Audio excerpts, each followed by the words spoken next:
Thưa quý vị, câu nói hữu duyên thiên lý năng tương ngộ, vô duyên đối diện bất tương phùng dường như rất đúng với Trung Quốc, Ấn Độ. Sau khi bày binh bố trận, sẵn sàng nghênh chiến ở khu vực biên giới, hai bên quyết định ngồi lại giải quyết căng thẳng.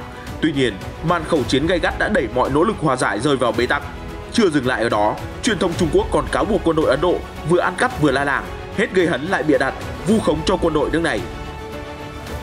Trung Quốc cũng đang dằn mặt Đài Loan, tuyên bố đanh thép hòn đảo không còn cơ hội đàm phán sau bài phát biểu bóp méo sự thật của nhà lãnh đạo Thái Anh Văn.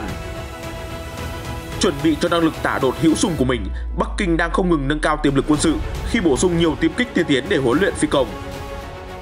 Trong khi đó, Hải quân Mỹ đã điều căn cứ di động đến Nhật Bản để răn đe Trung Quốc. Ở một diễn biến khác, lá chắn tên lửa của Nhật Bản được cho là không đủ sức cản phá Triều Tiên, thực hư ra sao? Thứ trưởng Ngoại giao Mỹ thăm Nga, nhiều lệnh trừng phạt được hai bên dỡ bỏ. Quan chức Nga nói hy vọng trở thành thành viên NATO, EU của Ukraine là phù du. Một số tin tức đáng chú ý khác, 100.000 người xin cấp thị thực, muốn sớm thoát khỏi nghèo đói ở Afghanistan. Facebook giới thiệu tính năng mới của Instagram cho thanh thiếu niên, bất chấp chỉ trích. Nhà máy cháy rực như ngọn đuốc do dung nham núi lửa ở Tây Ban Nha. Người dân Sydney hồ hởi tận hưởng không khí tự do sau khi kết thúc phong tỏa. Tất cả các diễn biến mới nhất trên toàn cầu sẽ được gửi đến quý vị ngay sau đây. Mới đây, Thời báo Hoàn Cầu, cơ quan ngôn luận của nhà nước Trung Quốc đã chỉ trích gay gắt việc truyền thông của New Delhi đưa tin binh lính Trung Quốc bị bắt giữ vì vượt biển mà cơ quan này cho là hoàn toàn vu khống. Tờ báo cho rằng quân đội Ấn Độ đã vừa ăn cắp vừa la làng khi không chỉ cản trở hoạt động tuần tra thường lệ của quân đội biên giới Trung Quốc mà còn bịa đặt tin đồn và truyền bá thông qua cơ quan ngôn luận của Ấn Độ. Cuối tuần trước, truyền thông Ấn Độ News 18 dẫn các nguồn tin chính phủ cho biết quân đội Ấn Độ đã tạm giữ một số quân đội Trung Quốc tại khu vực Giang Nan, miền Nam Tây Tạng vì tội xâm phạm trái phép khu vực này. Tuy nhiên, tờ China Daily đã đưa tin trích dẫn một nguồn tin quân sự Trung Quốc nói rằng báo cáo này là hoàn toàn bịa đặt. Nguồn tin quân sự Trung Quốc cho biết quân đội biên phòng Trung Quốc đã tiến hành một cuộc tuần tra thường lệ vào ngày 28 tháng 9 tại khu vực Đông Giang, thuộc phía Trung Quốc tại biên giới Trung Ấn và gặp phải sự ngăn cản vô lý từ quân đội Ấn Độ. Các sĩ quan và binh sĩ Trung Quốc đã kiên quyết đối phó và quay trở lại sau khi hoàn thành nhiệm vụ tuần tra. Giám đốc bộ phận nghiên cứu của Viện Chiến lược Quốc gia tại trường Đại học Thanh Hoa, Wiang Feng cho rằng biên giới Trung Ấn vốn đã yên bình trong một thời gian, nhưng quân đội Ấn Độ lại khơi mào xung đột bằng các hành động gây hấn, cản trở hoạt động tuần tra biên giới của quân đội Trung Quốc. Tình huống tương tự châm ngòi cho các cuộc xung đột đẫm máu vào năm ngoái. Ông Qian cáo buộc chính Ấn Độ đang vi phạm các thỏa thuận trước đó mà Bắc Kinh và New Delhi đã đạt được. Và việc nước này tiếp tục thổi phồng rằng quân đội Trung Quốc vượt qua biên giới cho thấy New Delhi đã không học được gì kể từ cuộc đụng độ năm ngoái. Jung Yangping Studio, tài khoản mạng xã hội của quân đội nhân dân Trung Quốc trên WeChat, đăng nội dung bình luận rằng việc truyền thông Ấn Độ thổi phồng cái gọi là quân đội Trung Quốc vượt qua biên giới rất đáng khinh bỉ. Điều này cảnh báo rằng Ấn Độ đang cố tình gieo rắc căng thẳng ở biên giới Trung Quốc, Ấn Độ. Đơn vị này cho rằng tình hình biên giới đang trong tầm kiểm soát và bày tỏ hy vọng ít nhất các phương tiện truyền thông Ấn Độ nên trung thực và ngừng gây rắc rối, làm tổn hại quan hệ song phương.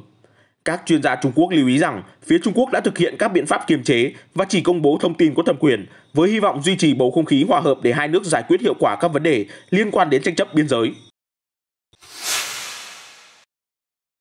Trước tình hình căng thẳng leo thang, quan chức quân sự Trung Ấn đã tổ chức cuộc đàm phán cấp tư lệnh quân đoàn vào hôm 10 tháng 10 trên phần lãnh thổ do Trung Quốc kiểm soát ở khu vực Ladakh. Những tưởng cuộc họp sẽ là tiền đề giải quyết những căng thẳng leo thang giữa hai nước trong thời gian gần đây, nhưng không, buổi gặp mặt đã bị phá vỡ bởi màn đấu khẩu gay gắt, không ai nhường ai. Trong đó, New Delhi và Bắc Kinh liên tục đổ lỗi cho nhau về những bước tiến chậm chạp trong việc xoa dịu tình hình ở khu vực biên giới tranh chấp.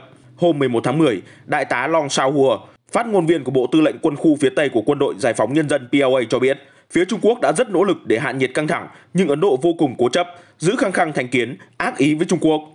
Ấn Độ vẫn đang mắc kẹt trong những yêu cầu phi lý và phi thực tế. Đây là rào cản lớn cho cuộc đàm phán, ông nói.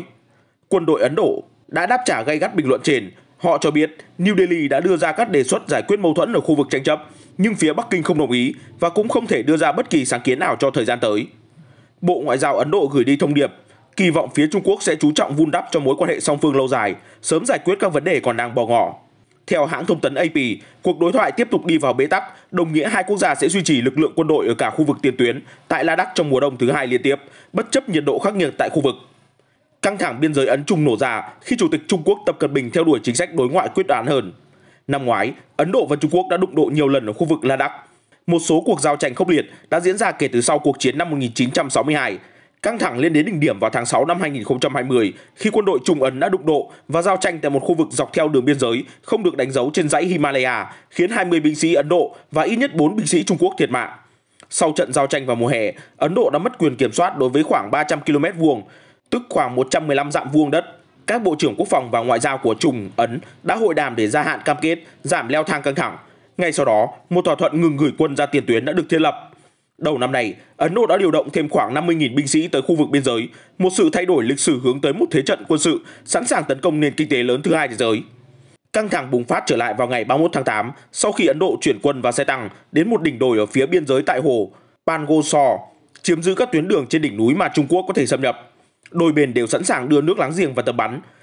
Chảo lửa biên giới Ấn Trung đang sục sôi đêm ngày và cuộc hội đàm rõ ràng lại đi vào bế tắc.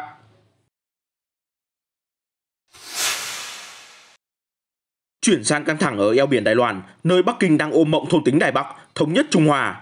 Trong bài phát biểu nhân ngày lễ Song Thập ngày 10 tháng 10, nhà lãnh đạo Đài Loan Thái Anh Văn đã thẳng thừng bài trừ con đường sáp nhập mà Trung Quốc đại lục vạch sẵn và tuyên bố tiếp tục tăng cường phòng thủ chống lại màn uy hiếp áp đặt của chính quyền Bắc Kinh. Bà nói Đài Loan sẽ không cúi đầu trước uy quyền và chống lại mọi âm mưu thôn tính. Bà cũng kêu gọi hai bên cùng giải quyết những căng thẳng ở eo biển trên cơ sở bình đẳng, tôn trọng lẫn nhau.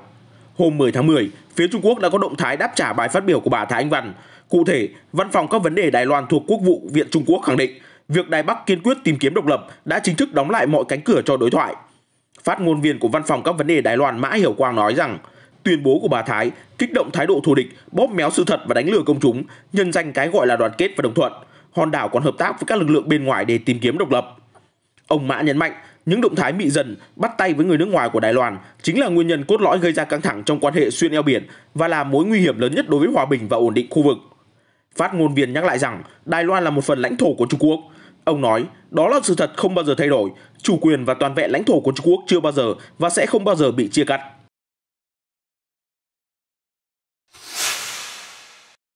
Giao tranh với Ấn Độ, chuẩn bị cho cuộc thôn tính Đài Loan, Trung Quốc ngày càng chứng minh năng lực quân sự không phải dạng vừa của mình. Được biết, lực lượng không quân thuộc Quân Giải phóng Nhân dân Trung Quốc PLA còn dự kiến sẽ tiến hành các chương trình huấn luyện phi công nhanh chóng và hiệu quả hơn sau khi được biên chế thêm nhiều tiêm kích chiến đấu tiên tiến J-10. Theo thời báo Hoàn Cầu, nhiều chiếc J-10 sẽ được phân bổ dành riêng cho nhiệm vụ đào tạo. Cụ thể hơn, nhóm máy bay J-10 đầu tiên đã chuyển tới Học viện Không quân của PLA ở Thạch Gia Trang, thuộc tỉnh Hà Bắc vào tháng 9. Chương trình huấn luyện bay kéo dài 1 năm, bao gồm nội dung diễn tập tấn công trên không, triển khai đội hình và tập trận bắn đạn thật. Học viện Không quân kỳ vọng mỗi phi công sẽ đủ chuẩn để lái tiêm kích chiến đấu thế hệ thứ 4 sau khóa huấn luyện. Được biết, Trung Quốc đang đẩy nhanh phát triển tiêm kích thế hệ thứ 4 với J-10 là một trong những mẫu máy bay chiến đấu chủ lực.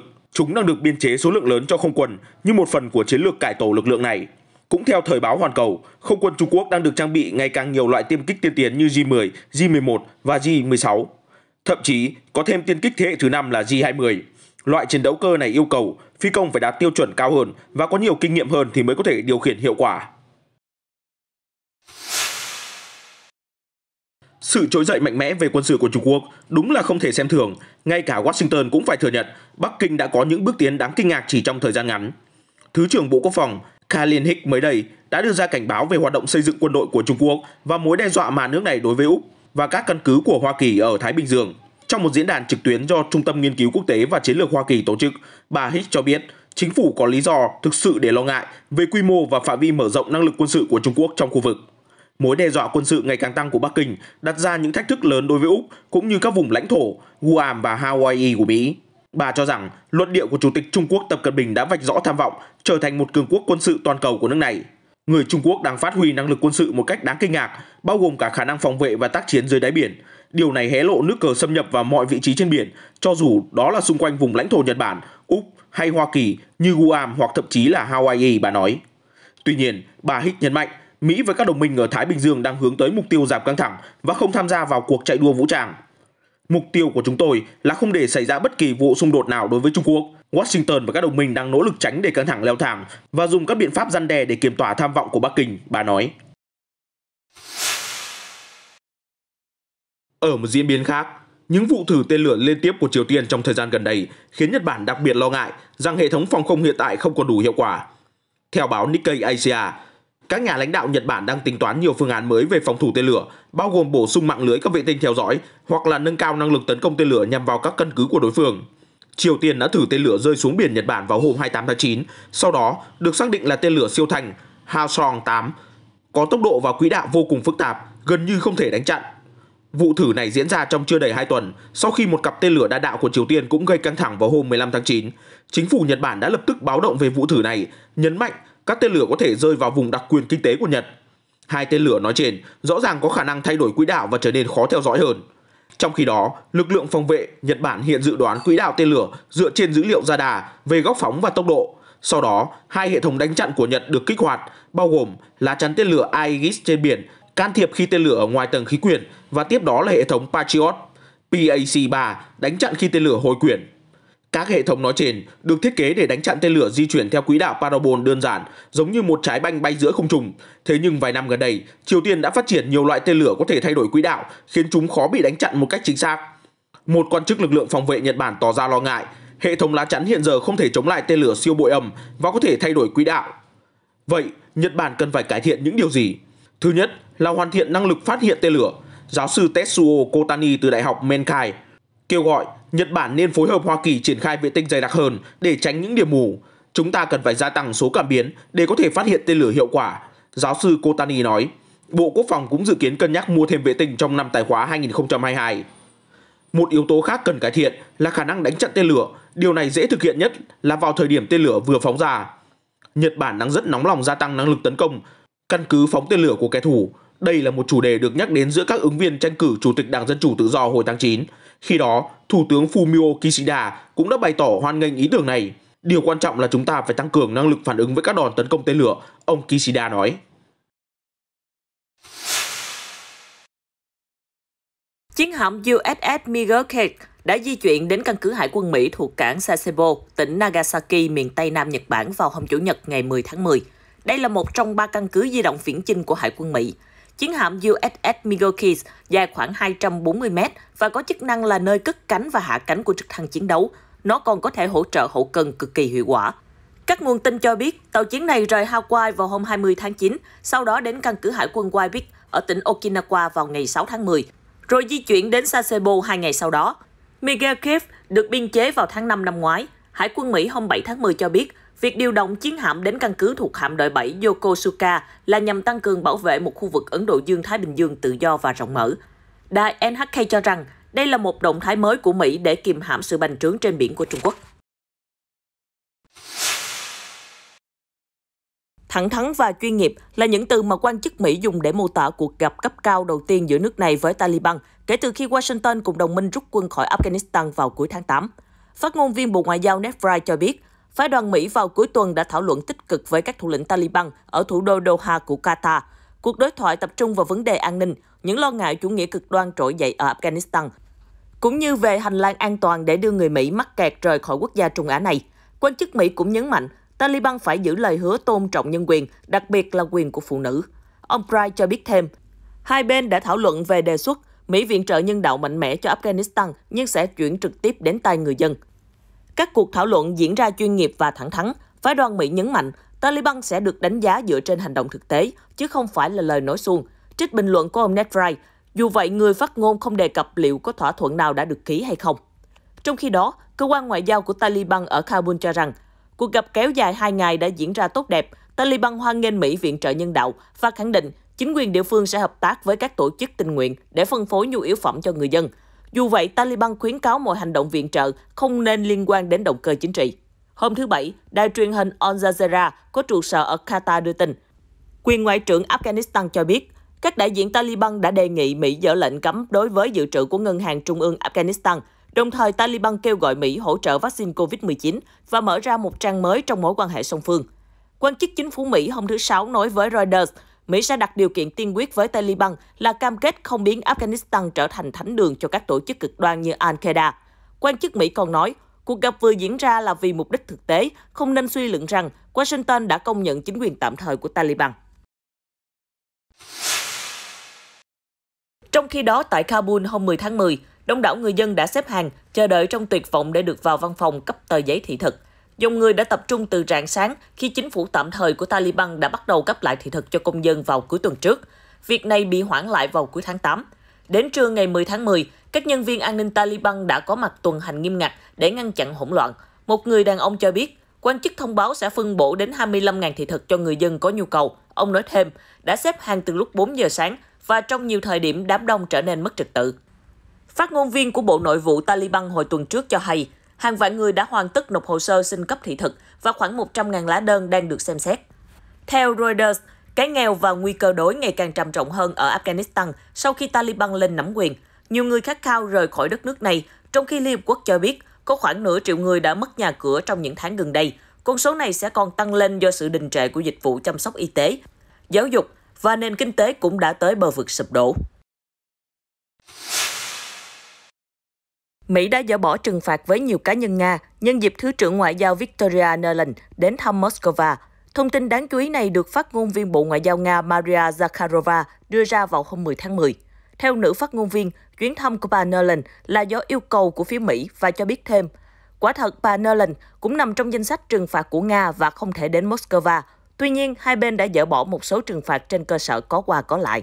Phát ngôn viên nhấn mạnh, tôi nghĩ các đối tác phương Tây có thể phân tích được cách tiếp cận của Nga. Chúng tôi có thể phản hồi mạnh mẽ với những điều tiêu cực, chúng tôi cũng có thể phản hồi thiện chí với những điều tích cực, và đây là cách làm được đề cao hơn. Trước đó, Bộ Ngoại giao Mỹ cũng thông báo, Thứ trưởng Nuland sẽ lên đường đến Moscow vào hôm nay ngày 11 tháng 10 và dự kiến sẽ gặp gỡ nhiều quan chức cấp cao trong chính phủ Nga để thảo luận về hàng loạt vấn đề song phương cũng như về tình hình khu vực và toàn cầu. Liên quan đến căng thẳng giữa Nga và nước láng giềng Ukraine, trong bài báo có tiêu đề Tại sao các cuộc tiếp xúc với chính quyền Ukraine hiện tại là vô nghĩa, đăng trên tờ Kommersant hôm 11 tháng 10. Phó Chủ tịch Hội đồng An ninh Nga Dmitry Medvedev cho biết, việc Ukraine nuôi hy vọng trở thành thành viên của Hiệp ước Bắc Đại Tây Dương NATO và Liên minh châu Âu là hoàn toàn phù du. Ông Medvedev cho rằng, bản thân Ukraine không có giá trị gì trên chuyến tuyến giữa NATO và Nga, không ai là kẻ ngốc khi chiến đấu vì Ukraine. Ngoài ra, vị quan chức còn nói rằng Nga sẽ đợi cho đến khi Ukraine tìm được các lãnh đạo có trách nhiệm, tập trung vào việc xây dựng quan hệ song phương dựa trên tinh thần bình đẳng và cùng có lợi, chứ không phải là tổng lực đối đầu với Nga và đưa đôi bên đến bờ vực chiến tranh. Nga biết cách chờ đợi, chúng tôi là những người kiên nhẫn, ông nhấn mạnh. Ông Medvedev cũng cho biết Ukraine đang hoàn toàn phụ thuộc vào phương Tây, từ những khoản tài trợ đến bị kiểm soát dưới nhiều hình thức.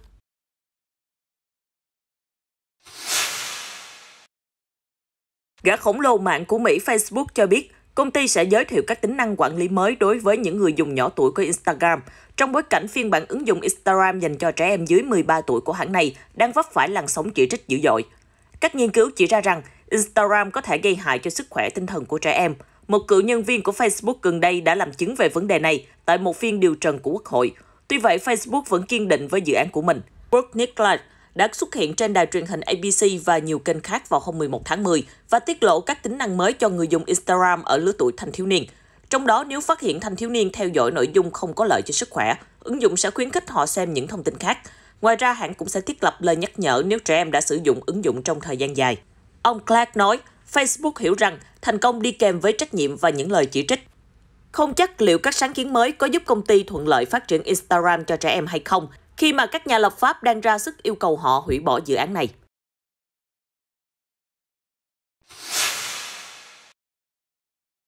Núi lửa trên đảo La Palma của Tây Ban Nha tiếp tục phun trào dữ dội trong tuần thứ 3 liên tiếp. Hôm 11 tháng 10, một nhà máy xi măng 3 tầng đã gặp dung nham nóng chảy và bùng phát thành hỏa hoạn lớn.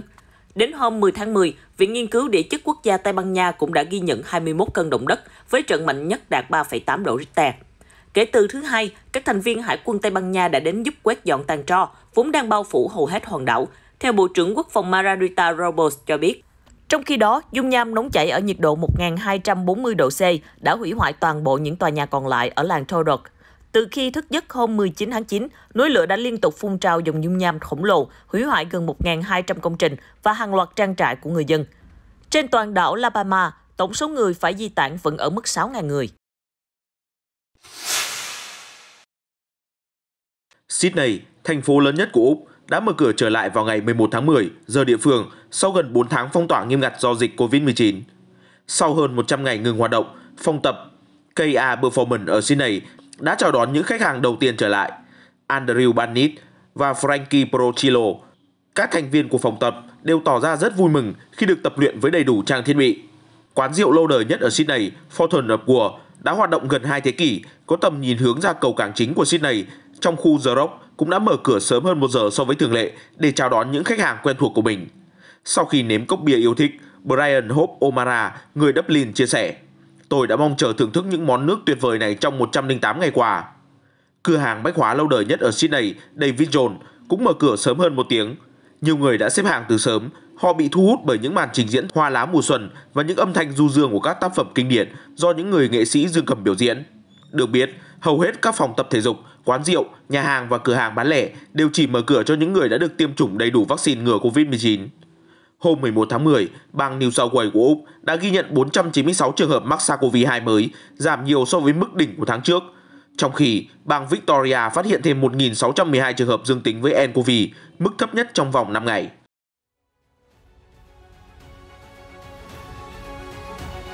Thông tin vừa rồi cũng đã kết thúc bản tin quốc tế sáng ngày hôm nay. Cảm ơn quý khán giả đã quan tâm theo dõi.